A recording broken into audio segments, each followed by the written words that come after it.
channel. If you're new here, my name is Louise and I do videos every day because it's Vlogmas at the moment, just showing you what I'm doing just day to day, just normal stuff, nothing particularly special. I do a haul every Saturday, always. Throughout the year I try to do at least a vlog a week if I can. I'm getting a bit better at it, but it's a bit hit and miss. It depends what's happening during the week, I guess. So if you enjoy this sort of thing, if you enjoy today, don't forget to subscribe down below and give me a like if you enjoy, and some comments would be great because I do like reading your comments. So today I showed you my baubles on my tree yesterday, so if you haven't seen that, pop along to yesterday's one.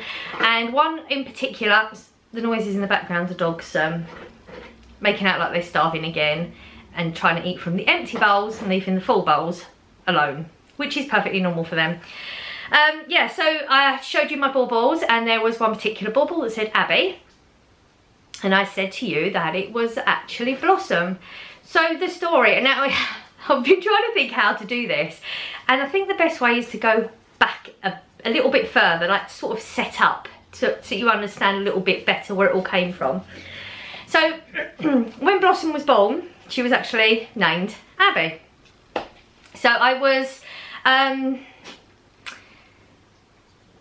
went into labour, but I have a high, see, I told you we're going back. I have a high pain threshold, and I have told doctors in the past that I've got a high pain threshold and I always get ignored, So anyway, I went into labour with Blossom, Abby, Blossom. I'm used to calling her Abby. I just call her Blossom for the video, so you know that who I'm talking about, and the amount of times I've had to edit out the name is unreal. So yeah, I went into labour, and I remember going into to the reception. So, you know, maternity wards, you have your maternity ward and it's all securityed off, you know, you have to punch in numbers and stuff to get in there, so you have to go to a reception before that. And I went in and I said, you know, I'm in labour. And it's one of those things, you know, some words you never ever forget. The woman turned to me and she said, "You ain't in enough pain, love." And she wouldn't let me on the ward. So I got sent home. I was in labour.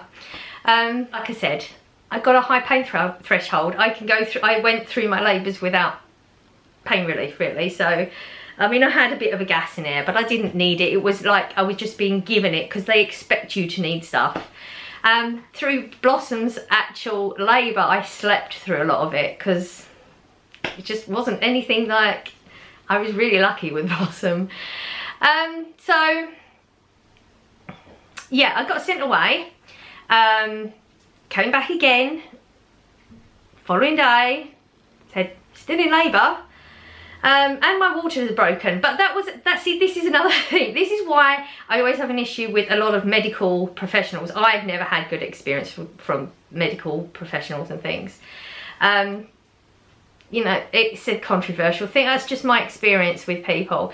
I remember going to the classes, I can't remember what they're called, you know, when you go to the classes before you have a baby and you do the breathing and all that sort of stuff. And there was a bit where they actually asked about questions, and I said, you know, how will I know when my waters break? And the response to that was, trust me, you'll know. Well, I didn't know because I just felt like I was just weeing myself a little bit. It wasn't like, you know, when you sit on TV and it's just this big psh. It wasn't like that for me. So it turns out my waters are broken and I was in labour and they wouldn't let me on the ward. So finally they did let me on the ward, and my labour wasn't progressing. So it wouldn't have progressed anyway. I actually had to have an intravenous, like a drip thingy to actually get my labour progressing, because it wasn't. I was in labour for 72 hours with Blossom.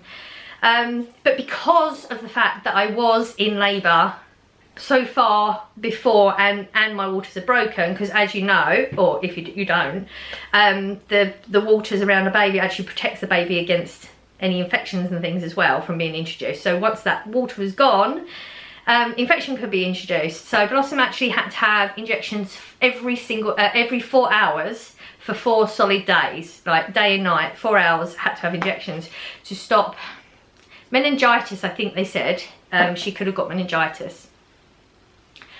So I was in hospital with Blossom for 4 days. My family had their own issues going on, you know, Blossom's dad and my mum were having arguments, and this was all going on behind the scenes. You know, I've just given birth to a baby, I'm in hospital on my own, and I pretty much had to go through it on my own because they were all doing their own thinking of themselves and arguing with themselves, and nobody was coming in to see me, and I couldn't do anything because I had to stay there with Blossom. So yeah, she also had jaundice, which was fun, but we was really lucky.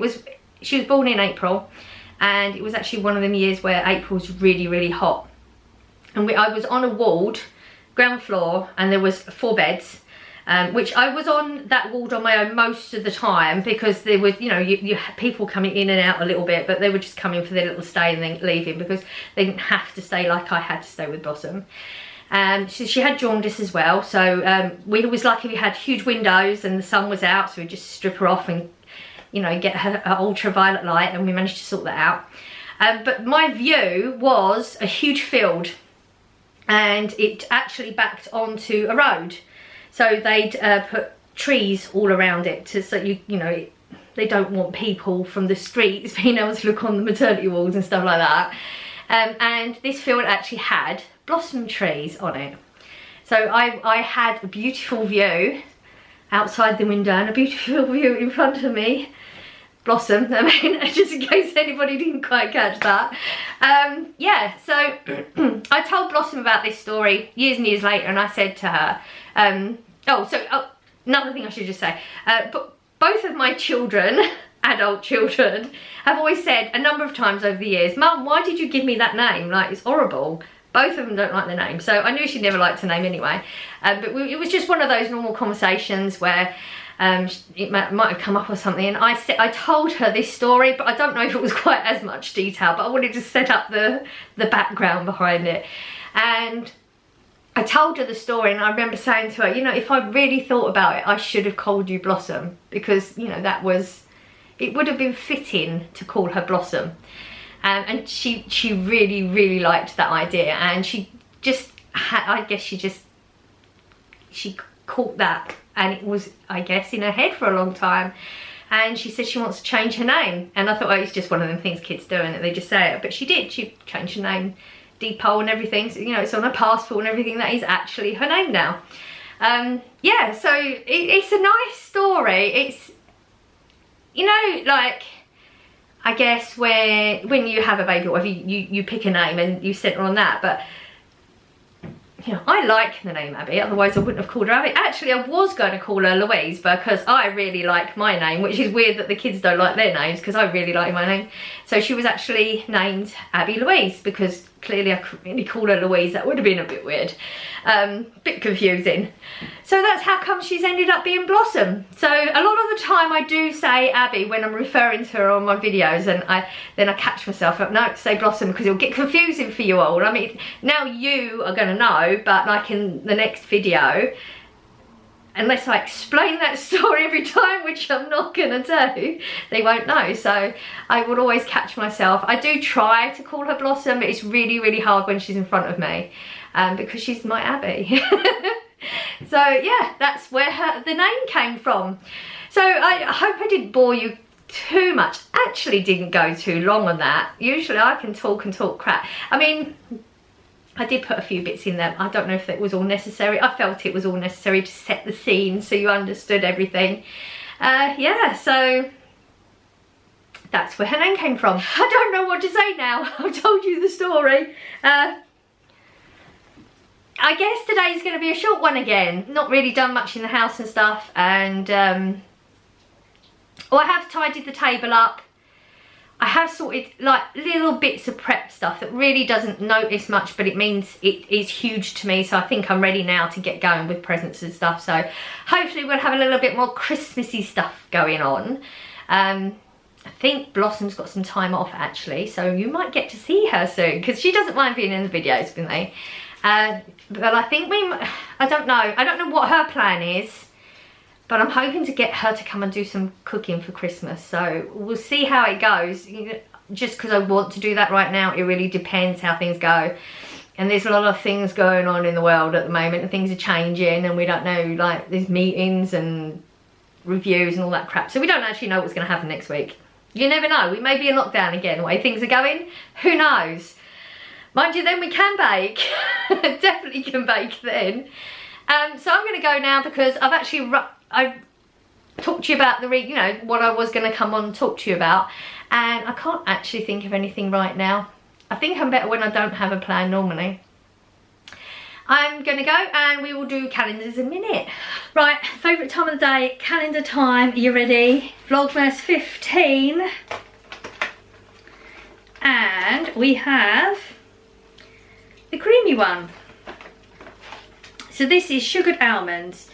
An almond fragrance opening up with sweet cherry bakewell notes, leading onto a heart of almond and sugar while resting on a creamy peach and tonka base.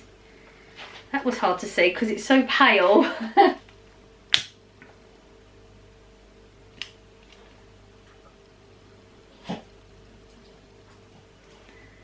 And we have a large one again. Oh, so this one is called Sydney Sunrise.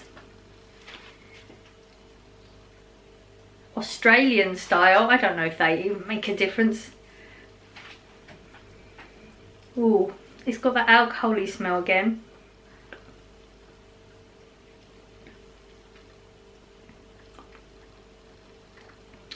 I don't know what it is.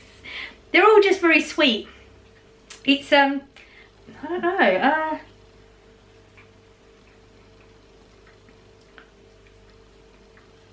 feel like I know the taste, but I couldn't tell you what it is. Oh, I'm so bad at this. We'll have to put our thinking caps on and try and think of something else next year. And the chocolate. Chocolates always go down well. We definitely have to have a chocolate no matter what. Ooh. We have a heart. I've got a nice little pile of chocolate now. I just need to have a cup of tea before I go to bed. Won't be tonight yet though. Right, so that's it. Another day, another Vlogmas done. They're getting a little bit different, a little bit unusual. Corey's just come down a minute ago and we've tried to decorate a little bit, but we've realised that, I don't know, Corey reckons that maybe I've got some decorations somewhere, which is entirely possible, because we can't really find much. And we do have trouble keeping things on the ceiling. We wanted to like put loads of stuff up on the ceiling. So I'm going to probably pop into, oh, where is it?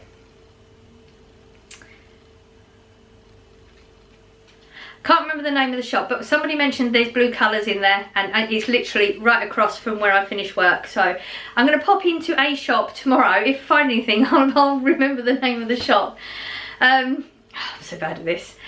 Yeah, so we're a little bit more decorated. I've got to get the bits we've gone through and put them in the shed. We've just moved the TV around, which didn't go well. So I'm going to go now, and I will see you for Vlogmas 16. Don't forget, if you enjoyed and you're not subscribed, why are you not subscribed yet? So I will see you for Vlogmas 16. Bye!